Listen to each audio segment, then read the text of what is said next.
Hello बच्चों, चलिए प्रश्न को देखते हैं। यदि a बराबर समुच्चय x इस प्रकार से x एक प्राकृतिक संख्या है, b b बराबर एक समुच्चय x इस प्रकार से कि x एक समप्राकृतिक संख्या है, c बराबर x इस प्रकार से कि x एक विषम प्राकृतिक संख्या है, d बराबर समुच्चय x इस प्रकार से x एक अभाज्य संख्या है, तो निम्नलिखित प्रत्येक को ज्ञात कीजिए। b सर्वनिष्ठ c।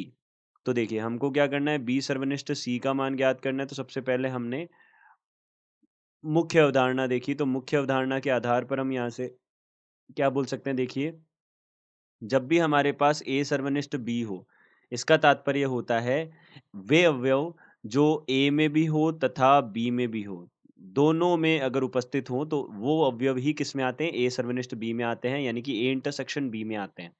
तो ए सर्वनिष्ठ बी का मतलब क्या हो गया, दोनों के उभयनिष्ठ अवयव हो गया। तो दोनों के उभयनिष्ठ अवयव देखने होते हैं। तो यहाँ हमारे पास क्या है, देखिए सबसे पहले ए है हमारे पास में समुच्चय प्राकृतिक संख्याओं का समुच्चय, जिसमें हमारे पास प्राकृतिक संख्याएं कौन सी होती है, एक दो तीन चार पाँच, इस प्रकार से ये सारी संख्याएं प्राकृतिक संख्याएं होती है। बी हमारे पास क्या होती है, सम संख्याएँ, सम प्राकृतिक संख्याएँ, तो 2, 4, 6, 8, 10, ये हमारे पास सम प्राकृतिक संख्याएँ आ गई। इसी प्रकार से सी जो है हमारे पास कौन-सी हो गई? विषम प्राकृतिक संख्याएँ, यानी कि 1, 3, 5, 7, ये हमारे पास विषम प्राकृतिक संख्याएँ हो गई। और डी हमारे पास क्या हो जाएगा? अभाज्य संख्या हो जाएगी। तो अभाज्य संख्या कौन-सी हो गई? जिसमें केवल किसका भाग जाता हो, या तो 1 का और या फिर खुद का जाता हो। तो यहाँ से हम बोल सकते हैं ऐसी अभाज्य प्राकृतिक संख्याएँ 3 हो जाएगा, 2 हो जाएगा, 3 हो जाएगा, 5 हो जाएगी, 7 हो जाएगी, इसी प्रकार से 11 हो जाएगी। इस प्रकार से हमारे पास सारी की सारी बनती जाएँगी आगे। देखिए इसमें हमको क्या ज्ञात करना है? हमको ज्ञात करना है बी सर्वनिष्ठ सी।